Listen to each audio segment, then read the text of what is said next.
اب ہم ذکر کرتے ہیں حضرت آدم علیہ السلام کا۔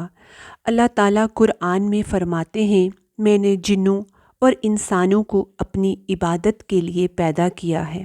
یعنی اللہ تعالیٰ نے ہمارے باپ آدم علیہ السلام کو اور ہمیں کیوں پیدا فرمایا؟ تاکہ ہم اس کی عبادت کریں، اگرچہ وہ عبادت کا محتاج نہیں، وہ تو بے نیاز ہے۔ ہم سب مخلوق اس کی محتاج ہیں۔ حضرت آدم علیہ السلام کی تخلیق سے پہلے ہی اس سلسلے میں فرشتوں کا اللہ تعالیٰ سے مکالمہ ہوا۔ اللہ تعالیٰ نے فرمایا، جب تیرے رب نے فرشتوں سے کہا میں زمین میں ایک خلیفہ بنانے والا ہوں۔ خلیفہ کا معنی ہے نائب، یعنی اس کی نسل میں سے ہر ایک دوسرے کا نائب ہوگا، جو زمین میں حکومت کرے گا، اسے آباد کرے گا۔ چنانچہ اللہ تعالیٰ نے فرمایا، اللہ تعالیٰ نے تمہیں زمین سے پیدا کیا اور اس نے تمہیں زمین میں بسایا ہے۔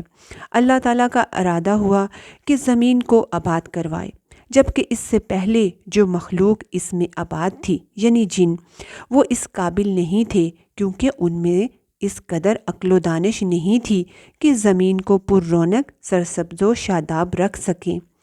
علماء جنات کے بارے میں کہتے ہیں، ان کا سب سے عقل مند جن انسانوں کے 10 سالہ بچے کے برابر عقل رکھتا ہے۔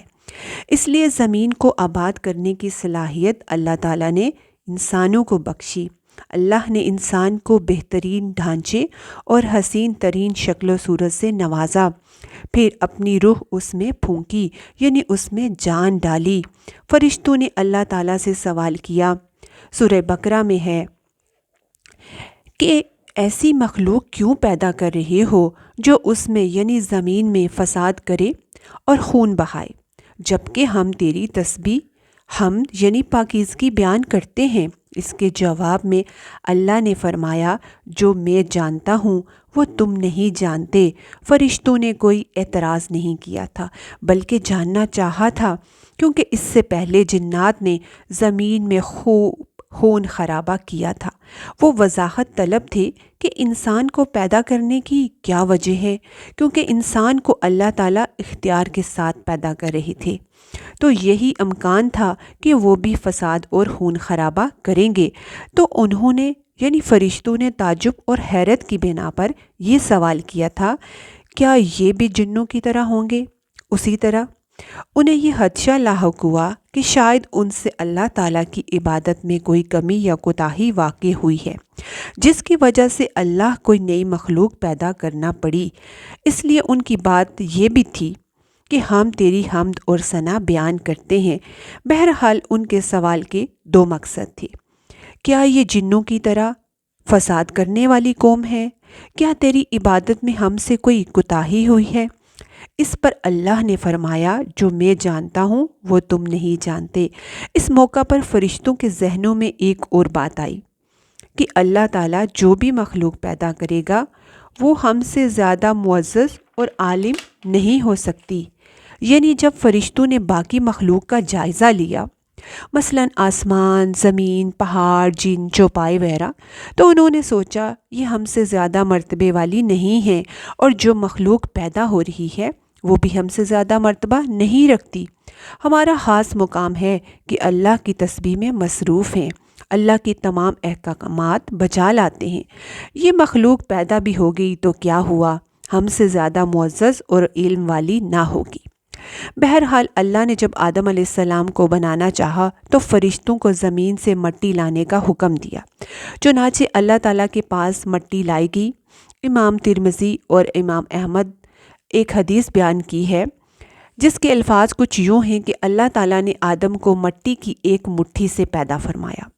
اس مٹی کو اللہ تعالیٰ نے پوری زمین سے اٹھوایا تھا۔ یہی وجہ ہے کہ آدم علیہ السلام کی اولاد زمین کے لحاظ سے ہی ظہور پذیر ہوئی۔ کوئی سرخ رنگ کے، بعض سیاہ رنگ کے، بعض سفید رنگ کے اور کچھ اس کے درمیان میں ہیں۔ بعض نیک، کچھ خبیث اور بعض پاکیزہ قسم کے ہیں۔ تو آدم علیہ السلام کی تخلیق مٹی سے شروع ہوئی، اس کو پانی سے تر کیا گیا، تو یہ طین بن گئی۔ اس لیے قرآن مجید کی بعض آیات میں تراب کا لفظ بھی ہے۔ تراب خشک مٹی کو کہتے ہیں، طین تر بھیگی مٹی کو کہتے ہیں۔ جب اس مٹی کو زیادہ دیر پانی سے بھگویا گیا تو وہ لیس دار ہوگی، اسی لیے اللہ تعالیٰ نے فرمایا ہم نے انسان کو لیس دار اور چپکنے والی مٹی سے پیدا کیا۔ تو یہ ساری انسان کی تخلیق میں مٹی کی سٹیجز تھی، جیسے سیاہ مٹی کو ہماؤن کہتے ہیں اور بدبودار کو مسنون کہتے ہیں، اور کھنکھنانے بولنے والی مٹی کو سلسال کہتے ہیں، اور ٹھیکری کی طرح کی مٹی کو الفخار کہتے ہیں۔ مختلف آیات میں یہ الفاظ آتے ہیں۔ پھر اللہ تعالیٰ نے اپنے مبارک ہاتھوں سے انسان کا ڈھانچہ تیار کیا۔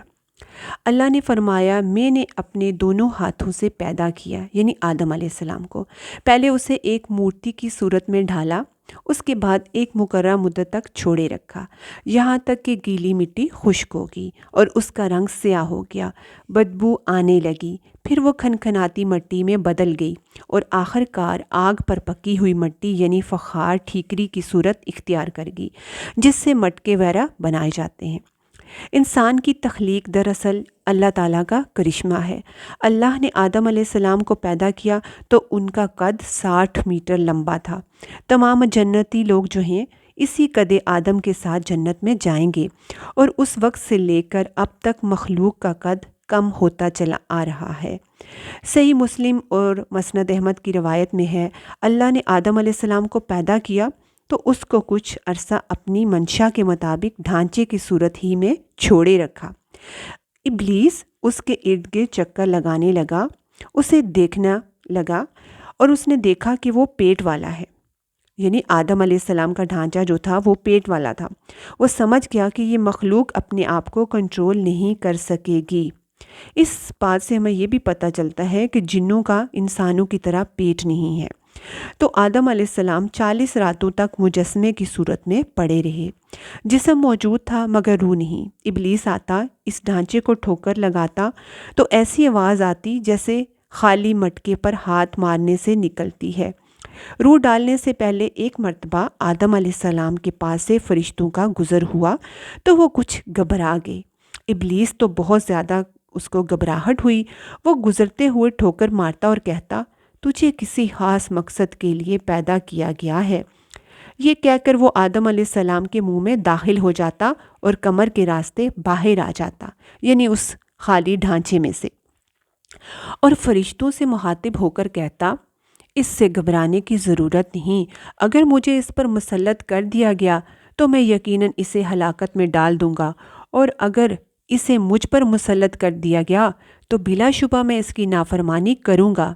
اندازہ کیجئے وہ تعجب کر رہا ہے کہ انہیں کیوں پیدا کیا گیا ہے، اس کی آدم علیہ السلام سے دشمنی کس قدر پرانی ہے، گویا ابتدا ہی سے وہ عداوت پر ڈٹ گیا تھا۔ بہرحال اللہ نے آدم میں روح پھونکی۔ قرآن میں فرمایا جب میں اس کو ٹھیک ٹھاک کر لوں اور اس میں اپنی روح پھونک دوں تو تم سب اس کے سامنے سجدے میں گر پڑنا۔ کہتے ہیں جب ابتدا میں روح پھونکی گئی تو وہ سر میں جیسے ہی داخل ہوئی تو آدم علیہ السلام کو چھینک آ گئی۔ فرشتوں نے آدم علیہ السلام سے کہا الحمدللہ کہیے، انہوں نے کہہ دیا۔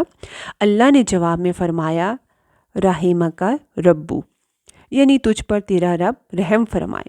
پھر جب روح آنکھوں میں داخل ہوئی تو انہوں نے جنت کے پھلوں کو دیکھا تو ان میں غور کرنے لگی، اور جب روح پیٹ میں داخل ہوئی تو کھانے کی طلب محسوس ہوئی۔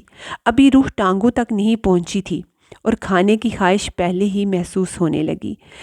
اس جلد بازی اور عجلت کی وجہ سے اللہ تعالیٰ نے فرمایا انسان جلد باز مخلوق ہے۔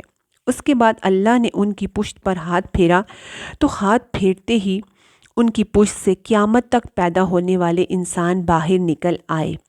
آدم علیہ السلام کی تمام اولاد ان کے سامنے ظاہر ہوگی، اور یہ بات قرآن مجید اور احادیث مبارکہ میں بھی ہے۔ حضرت عمر نے ایک شخص کے جواب میں فرمایا میں نے سنا کہ نبی صلی اللہ علیہ وآلہ وسلم فرما رہے تھے کہ آدم علیہ السلام کو پیدا کیا جب اللہ نے، پھر اپنے دائیں ہاتھ کو اس کی پشت پر پھیرا اور اس سے نسل انسانی کو باہر نکالا، اور ان کی طرف اشارہ کر کے فرمایا میں نے انہیں جنت کے لیے پیدا کیا ہے اور یہ جنت والوں کے اعمال کریں گے۔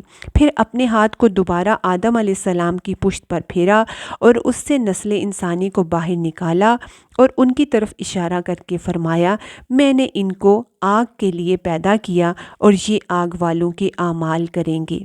اس پر ایک شخص نے نبی صلی اللہ علیہ وآلہ وسلم سے سوال کیا کہ اے اللہ کے رسول صلی اللہ علیہ وآلہ وسلم، تو پھر ہمارے اعمال کس حساب میں شمار ہوں گے؟ آپ صلی اللہ علیہ وآلہ وسلم نے جواب میں فرمایا، اللہ تعالیٰ جب کسی بندے کو جنت کے لیے پیدا کرتا ہے تو اس سے جنت والوں کے کام کرواتا ہے، حتیٰ کہ جنت والے اعمال میں سے ہی کسی عمل پر اس کا موت سے سامنا ہوتا ہے۔ اس وجہ سے اللہ اسے جنت میں داخل کرے گا، اور جب اللہ کسی بندے کو آگ کے لیے پیدا کرتا ہے تو اسے آگ والے اعمال پر ہی لگا دیتا ہے، یہاں تک کہ وہ آگ والے اعمال میں سے کسی عمل پر مرتا ہے، اس کی وجہ سے وہ آگ میں داخل ہوگا۔ ہر شخص کے لیے اس کام میں آسانی پیدا کر دی جاتی ہے جس کے لیے وہ پیدا کیا گیا ہے، لیکن یہ بات ذہن میں ہر وقت موجود رہنی چاہیے کہ اللہ نے انسان کو اختیار دے رکھا ہے کہ وہ اپنی عقل اور فکر کی روشنی میں اللہ کے احکامات پر عمل پیرا ہو کر خود کو جنتی بنا لے، یا عقل کا درست استعمال نہ کرتے ہوئے شیطان کا پٹا گلے میں ڈال لے اور جہنم میں جگہ بنا لے۔ یہ اللہ نے انسان کو اختیار دے رکھا ہے، اس کی مرضی کہ وہ جنت والے اعمال کرے یا جہنم والے۔ ہر انسان میں دونوں طرف جانے کی طاقت اور صلاحیت موجود ہے۔ اللہ نے انسان کو مجبور نہیں بنایا، البتہ ہر انسان کو جو بھی رویہ اختیار کرنا تھا اللہ کو اس کا علم تھا، اور اس کا علم برحق ہے، قطعی ہے، اس لیے اس نے اپنے علم کے مطابق تقدیر لکھ دی ہے۔ اب ہم جو کچھ کرتے ہیں وہ تقدیر سے مجبور ہو کر نہیں کرتے بلکہ اپنے اختیار سے کرتے ہیں، اور چونکہ تقدیر بھی اللہ کے حکم سے لکھی گئی اس لیے اس میں بھی کوئی خطا واقع نہیں ہوئی۔ لہٰذا تقدیر کا مطلب یہ نہیں کہ انسان تقدیر کی وجہ سے ہدایت ماننے اور نہ ماننے پر مجبور ہے، ایسا نہیں، اور درست بات یہ ہے کہ یہ ایک بہت پیچیدہ مسئلہ ہے، یہاں اس کی تفصیل کا موقع نہیں۔ تو آگے بڑھتے ہیں آدم علیہ السلام کے واقعے میں، کہ جب اللہ نے ان میں روح پھونک دی تو پھر فرشتوں کو حکم دیا کہ وہ آدم علیہ السلام کو سجدہ کریں۔ ابلیس ایک نیک بزرگ جن تھا، اس نے کبھی اللہ کی نافرمانی نہیں کی تھی، اس بنا پر وہ بلند مرتبہ پا کر فرشتوں میں شامل ہو چکا تھا، لیکن وہ فرشتہ نہیں تھا۔ اس کی عزت و احترام کرتے ہوئے اللہ نے اسے آسمان میں بسایا تھا، کیونکہ لمحہ بھر کے لیے بھی اس نے اللہ کی نافرمانی نہیں کی تھی۔ تو آدم علیہ السلام کو سجدے کے حکم میں فرشتوں کے ساتھ ابلیس بھی شامل تھا۔ تو قرآن میں اللہ تعالیٰ فرماتے ہیں کہ فرشتوں نے آدم علیہ السلام کو سجدہ کیا سوائے ابلیس کے۔ اللہ تعالیٰ نے پوچھا، تجھے کس چیز نے سجدے سے روک دیا جبکہ میرا حکم تیرے لیے بھی تھا؟ تو ابلیس نے سجدہ نہ کرنے کی یہ وجہ بتائی۔ اس نے کہا، میں اسے سجدہ کیوں کروں؟ میں اس سے بہتر ہوں، تو نے اسے مٹی سے اور مجھے آگ سے پیدا کیا۔ تو اللہ نے کہا، تو نیچے اتر جا۔ یعنی جب ابلیس نے نافرمانی کی تو اس وقت اس کے اوپر اللہ تعالیٰ کے درمیان ایک مکالمہ ہوا۔ اللہ نے اسے سزا دیتے ہوئے فرمایا، اس جنت سے اتر جا، تجھے کوئی حق حاصل نہیں کہ تو اس جنت میں رہ کر تکبر کرے۔ ابلیس نے جواب دیا، مجھے قیامت تک کے دن کی مہلت دے دیجیے، یعنی اتنی لمبی زندگی کہ موت نہ آئے۔ تو اللہ نے فرمایا، تجھے لمبی زندگی دے دی گئی مگر ایک مقررہ مدت تک۔ تو جب شیطان اس طرف سے مطمئن ہو گیا کہ اس کو مہلت مل گئی تو اس نے کہا، کیونکہ تو نے مجھے گمراہ کر دیا، اللہ کو بولا، اس وجہ سے میں قسم کھاتا ہوں کہ میں انسانوں کی گمراہی کے لیے تیرے سیدھے رستے پر بیٹھ جاؤں گا، پھر ان کے آگے سے، ان کے پیچھے سے، ان کے دائیں سے، ان کے بائیں سے ان کے پاس آؤں گا، اور آپ ان میں سے اکثر لوگوں کو شکر گزار نہ پائیں گے۔ اللہ تعالیٰ نے کہا، تو ذلیل و خوار ہو کر نکل جا، ان میں سے جو بھی تیرا حکم مانے گا میں ایسے تمام گمراہوں سے جہنم کو بھر دوں گا، مگر میرے بندوں پر تجھے غلبہ نہ ہوگا۔ سب سے پہلے نافرمان ابلیس ملعون تھا، وہ اللہ کے سامنے تکبر سے بھرپور جواب دیتا رہا، اسی وجہ سے اللہ نے اسے کافر کا لقب دیا۔ کافر اسے کہتے ہیں جو نعمت کا انکار کرے۔ اللہ نے اس پر کتنا فضل و کرم کیا کہ بلند ترین مرتبے تک پہنچا دیا، لیکن اس نے اللہ کی اس نعمت کی قدر نہ کی اور تکبر کیا۔ نبی صلی اللہ علیہ وآلہ وسلم نے بھی اپنی امت کو تکبر سے سختی سے منع فرمایا ہے۔ پھر اللہ تعالیٰ نے آدم علیہ السلام کو فرشتوں سے بھی بڑا عالم بنا کر پیدا فرمایا تھا، یعنی وہ جاہل نہ تھے۔ بے شمار احادیث میں ان کی پیدائش اور ان کے علم کا ذکر موجود ہے۔ پھر جب اللہ نے آدم علیہ السلام میں مکمل روح ڈال دی اور وہ اپنے پاؤں پر کھڑے ہو گئے تو اللہ نے انہیں حکم دیا، جاؤ فرشتوں کی جماعت کو السلام علیکم کہو، اور فرشتوں کی زبان عربی تھی، یہی اہل جنت کی زبان ہے۔ آدم علیہ السلام نے سلام کیا تو فرشتوں نے کہا وعلیکم السلام ورحمۃ اللہ۔ اللہ نے فرمایا یہ تیرا اور تیری اولاد کو آپس میں ایک دوسرے کا تحفہ اور ہدیہ ہے۔ اللہ تعالیٰ نے آدم علیہ السلام کو ابتدا ہی میں تمام کام سکھا دیے، تمام نام سکھا دیے۔ ان ناموں کے بارے میں مختلف آراء ہیں۔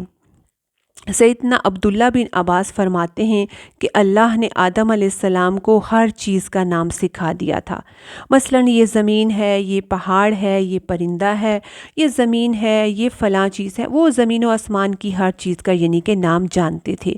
اللہ نے انسان کو یہ طاقت دی ہے کہ وہ ہر علم کا احاطہ کر سکے۔ پھر اللہ نے انہیں فرشتوں پر پیش کیا اور کہا مجھے ان سب کے نام بتاؤ اگر ہو تم سچے، مطلب تم اپنے دعوے میں جب میں نے آدم علیہ السلام کو بنایا تھا تو تم نے جو سوچا تھا کہ ہم اس سے زیادہ معزز اور اس سے زیادہ عالم ہیں، تو اپنے اس دعوے کا اب ثابت کرو، سچ بتاؤ۔ فرشتوں نے کہا پاک ہے تو، نہیں ہے علم ہمارے لیے مگر جو تو نے ہمیں سکھا دیا۔ پھر اللہ نے آدم علیہ السلام کو کہا کہ تم ان کو ان کے نام بتاؤ، تو انہوں نے ان کے نام بتا دیے۔ تو اللہ نے پھر فرشتوں سے کہا میں نے نہیں کہا تھا میں زمین و آسمان کا غیب جانتا ہوں، اور میں جانتا ہوں جو تم ظاہر کر رہے ہو اور جو تم چھپا رہے ہو۔ سوال یہ ہے کہ فرشتے کیا چھپا رہے تھے، یعنی ان کے دل میں کیا تھا؟ وہ معزز اور ہم سے زیادہ علم والا نہ ہوگا، یاد ہے آپ کو ان کے دل میں تھا۔ اس کے بعد اللہ تعالیٰ نے حضرت حوا علیہ السلام کو پیدا فرمایا۔ انہیں آدم علیہ السلام کی فوراً بعد پیدا نہیں کیا گیا تھا، بلکہ اب آدم علیہ السلام نے کافی عرصہ جنت میں تنہا بسر کیا، اور حدیث میں ہے کہ وہ وحشت محسوس کرتے تھے، تنہائی کو شدت سے محسوس کرنے لگے تھے۔ آخر کار جب ایک روز وہ سو رہے تھے تو اللہ تعالیٰ نے ان کی بائیں پسلی سے اماں حوا کو پیدا فرمایا اور ان کا ہم سفر بنا دیا۔ قرآن میں اللہ تعالیٰ فرماتے ہیں اے لوگو اپنے پروردگار سے ڈرو جس نے تم سب کو ایک ہی جان سے پیدا کر ڈالا، یعنی آدم علیہ السلام کے وجود ہی سے حوا علیہ السلام کو بنایا گیا۔ جب آدم علیہ السلام بیدار ہوئے تو اپنے ساتھ پاس ایک عورت کو بیٹھے دیکھا، پوچھنے لگے تم کون ہو؟ تو وہ بولی عورت۔ پھر پوچھا تجھے کیوں پیدا کیا گیا؟ تو وہ بولی آپ کے لیے، تاکہ آپ مجھ سے سکون اور انس حاصل کر سکیں۔ احادیث سے پتہ چلتا ہے کہ حضرت حوا قیامت تک پیدا ہونے والی تمام عورتوں میں سب سے زیادہ خوبصورت تھی۔ اب ابلیس لگا اپنے وسوسے شروع کرنے۔ آدم علیہ السلام اور حوا دونوں اللہ کے حکم سے جنت میں رہنے لگے تھے۔ اللہ نے فرمایا اے آدم تم اور تمہاری بیوی جنت میں رہو اور جہاں چاہو کھاؤ، اور اس درخت کے قریب مت جانا ورنہ ظالموں میں سے ہو جاؤ گے۔ یعنی وہ جنت میں مزے سے زندگی گزر بسر کر رہے تھے، اور ایک درخت کے پھل کو صرف کھانا منع کیا گیا تھا، بلکہ اس کے قریب جانے سے بھی منع کیا گیا تھا۔ یہ ان کی ایک آزمائش تھی۔ پھر شیطان نے ان دونوں کو وسوسہ ڈالا۔ دل میں یہ وسوسہ اس نے طمع دلانے کی صورت میں پورا کیا، اور یہ طمع دلایا کہ اس درخت کے پھل کو کھانے سے تمہیں ہمیشگی اور بقا ملتی ہے اور کبھی نہ ختم ہونے والی بادشاہت حاصل ہوتی ہے۔ اور اس وسوسے کا ایک مقصد یہ بھی تھا کہ ان کا پردہ بدن جو ایک دوسرے سے پوشیدہ تھا دونوں کے روبرو بے پردہ کر دے۔ ان کی شرمگاہوں کو ننگا کرنے کے لیے اس نے ایسا کیا۔ وہ دونوں کپڑوں میں ملبوس تھے، ان کے سطر ڈھانپے ہوئے تھے۔ غر شیطان مردود نے دھوکہ دے کر ان کو پھسلا دیا۔ قرآن میں ذکر ہے سورۃ اعراف میں، جیسا کہ دونوں نے پھل جیسے ہی کھایا تو ان کی سطر کی چیزیں کھل گئی اور وہ بہشت کے درختوں کے پتے چپکانے لگے، یعنی جنت کے جو وہاں درخت تھے اس کے پتے اپنے اوپر چپکانے لگے۔ تب اللہ تعالیٰ نے ان کو پکارا، میں نے تم کو اس درخت سے منع کیا تھا اور کہا نہ تھا کہ شیطان تمہارا کھلم کھلا دشمن ہے؟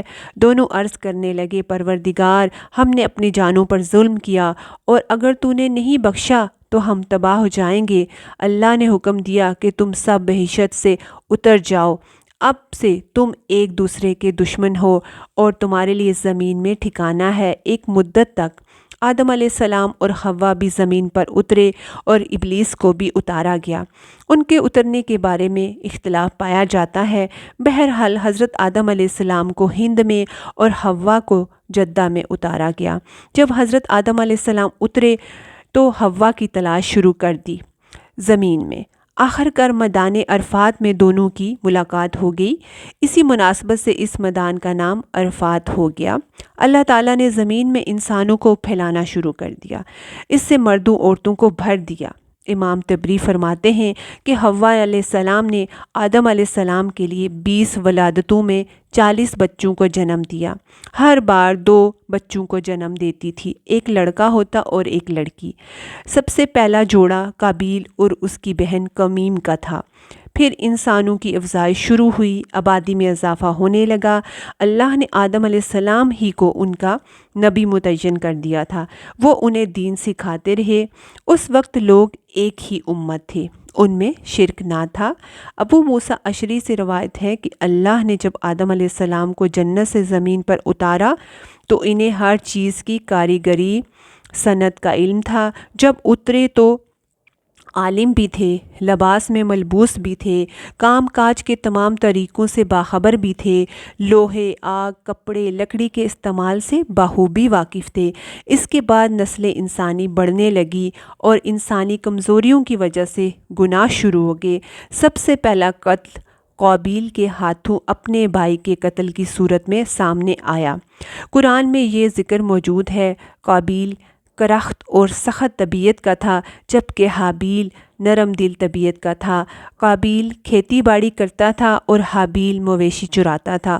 اس وقت انسانوں کی ابتدا میں جو قانون انسانوں کے لیے نسل بڑھانے کے لیے تھا وہ اب حرام ہے، یعنی بھائی بہن کا ایک ساتھ نکاح۔ جو بھائی بہن پیدا ہوتے وہ دوسرے کے ساتھ نکاح کر سکتے تھے ماں سوائے اپنے ساتھ جڑواں پیدا ہونے والے کے۔ اس لحاظ سے حابیل قابیل کی بہن اور قابیل حابیل کی بہن کے ساتھ شادی کر سکتا تھا، لیکن قابیل کے ساتھ پیدا ہونے والی بہن جو تھی وہ حابیل کی ساتھ پیدا ہونے والی بہن سے زیادہ خوبصورت تھی، اس لیے قابیل نے حابیل کی بہن سے شادی سے انکار کر کے اپنے ساتھ جڑواں بہن سے شادی کی خواہش ظاہر کی، مگر ایسا کرنا آدم علیہ السلام کی شریعت میں جائز نہ تھا۔ اس نے اس قانون کو ماننے سے انکار کر دیا تو آدم علیہ السلام نے دونوں کے درمیان فیصلہ کرتے ہوئے انہیں ایک ہدیہ اللہ کے حضور پیش کرنے کا حکم دیا۔ ہدیہ اس جانور کو کہتے ہیں جو اللہ کے نام پر دیا جائے۔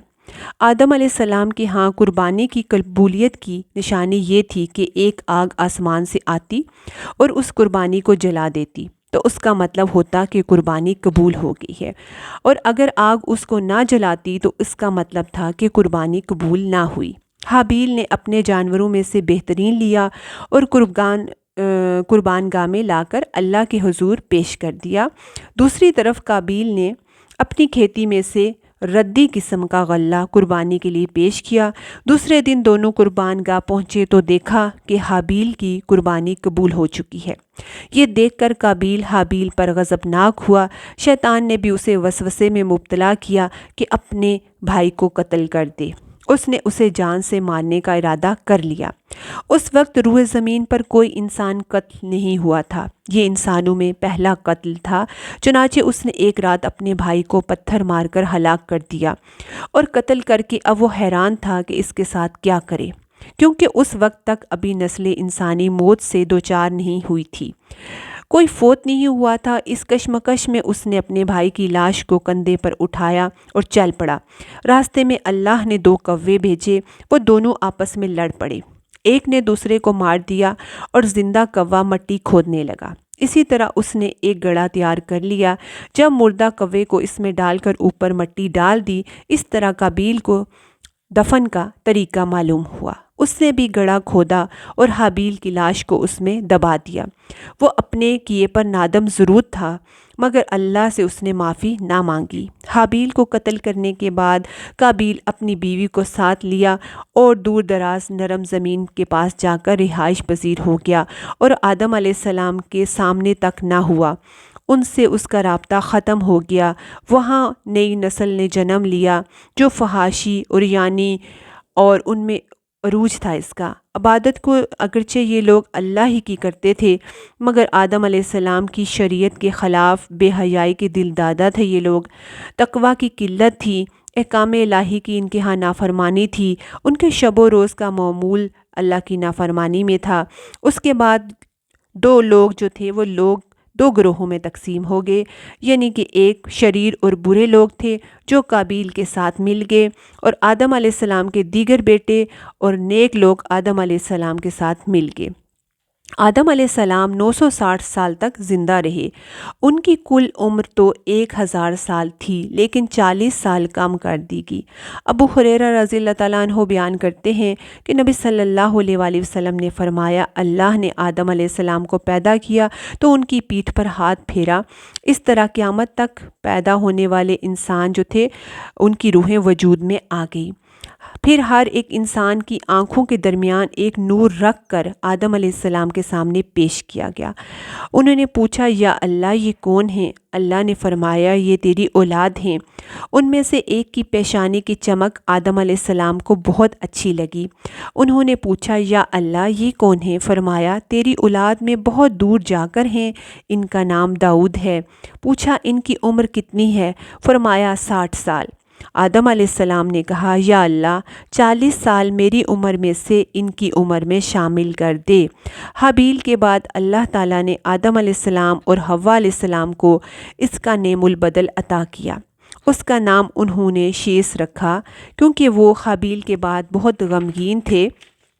شیس کا مطلب ہے اللہ تعالیٰ کا تحفہ۔ نبی صلی اللہ علیہ وآلہ وسلم نے فرمایا، اللہ تعالیٰ نے 104 صحیفے نازل فرمائے، ان میں سے 50 صحیفے شیس علیہ السلام پر نازل ہوئے۔ ان صحیفوں میں ایسے قوانین و اصول اور ضابطے تھے جن سے انسانیت کی زندگی منظم ہوتی ہے۔ شیس علیہ السلام نے آدم علیہ السلام سے علم حاصل کیا۔ شیس علیہ السلام نے علوم سیکھ کر لوگوں کو سکھائے، ان سے مختلف علوم و فنون اور پیشے لوگوں نے سیکھے۔ انہوں نے لوگوں کو دن رات کے حسابات سے آگاہ کیا، عبادت کے طریقے اور اوقات بتائے۔ ابی بن کعب فرماتے ہیں کہ جب حضرت آدم علیہ السلام کی وفات کا وقت قریب آیا تو انہوں نے اپنے بیٹوں سے فرمایا، میرا جنت کے پھل کھانے کو جی چاہتا ہے۔ جنت کے پھل دنیا کے پھلوں جیسے ہی ہوتے ہیں، لیکن دنیاوی پھل تو بدبودار خراب بھی ہو جاتے ہیں، مگر جنتی پھل بدبودار خراب نہیں ہوتے۔ اسی طرح دنیا کے پھلوں کا ذائقہ کم اور عارضی ہوتا ہے۔ ان کے بیٹے پھلوں کی تلاش میں نکل گئے۔ راستے میں انہیں فرشتے مل گئے جن کے پاس آدم علیہ السلام کا کفن اور خوشبو وغیرہ تھی۔ انہوں نے پوچھا کہ آدم کے بیٹوں کس کی تلاش میں ہو؟ انہوں نے جواب دیا، ہمارے والد مریض ہیں، انہیں جنت کے پھلوں کی خواہش ہے۔ فرشتے ان کے سامنے انسانی شکل میں آئے تھے۔ وہ بولے، واپس جاؤ، تمہارے والد فوت ہونے کے قریب ہیں، اب ان میں اتنی طاقت نہیں کہ پھل کھائیں۔ جب فرشتے آدم علیہ السلام کی روح قبض کرنے آئے تو حوا علیہ السلام نے انہیں پہچان لیا۔ وہ بلند آواز میں آدم علیہ السلام کو پکارنے لگی، ان کے ساتھ چمٹ گئی۔ آدم علیہ السلام بولے، مجھ سے الگ ہو جاؤ، پہلے بھی مجھے تمہاری وجہ سے مصیبت پہنچی تھی۔ کہا جاتا ہے کہ جنت میں جو پہلے پھل کھایا تھا وہ حوا علیہ السلام نے کھایا تھا، اور پھر آدم علیہ السلام کو بھی ترغیب دی کہ وہ کھائیں، اور میرے اور میرے رب اور کے فرشتوں کے درمیان سے ہٹ جاؤ۔ حضرت آدم علیہ السلام نے حوا علیہ السلام سے کہا۔ پھر فرشتوں نے آدم علیہ السلام کی روح قبض کی، انہیں غسل دیا، انہیں کفن پہنایا، خوشبو لگائی، پھر ان کی قبر مبارک تیار کی، پھر آدم علیہ السلام کی نماز جنازہ پڑھی اور اس کے بعد انہیں قبر میں اتارا، اوپر مٹی ڈالی اور بولے، آدم کے بیٹو، تمہارے لیے یہی طریقہ ہے۔ اس وقت تک لوگ کفن دفن کے احکامات سے واقف نہیں تھے، انہیں علم نہ تھا کہ قابیل نے اپنے بھائی کو کیسے دفن کیا تھا، اس لیے فرشتوں کو بھیجا گیا کہ وہ سب طریقہ سکھا دیں۔ آدم علیہ السلام نے 160 سالہ زندگی میں سوائے وہ پھل کھانے کی کوئی خطا نہ کی تھی۔ ان کی وفات کے 1 سال بعد حوا علیہ السلام بھی وفات پا گئی۔ تو یہ تھا ہمارے باپ آدم علیہ السلام کی زندگی اور ان کی سیرت اور ان کا کردار جو ہم نے آپ کو بتایا۔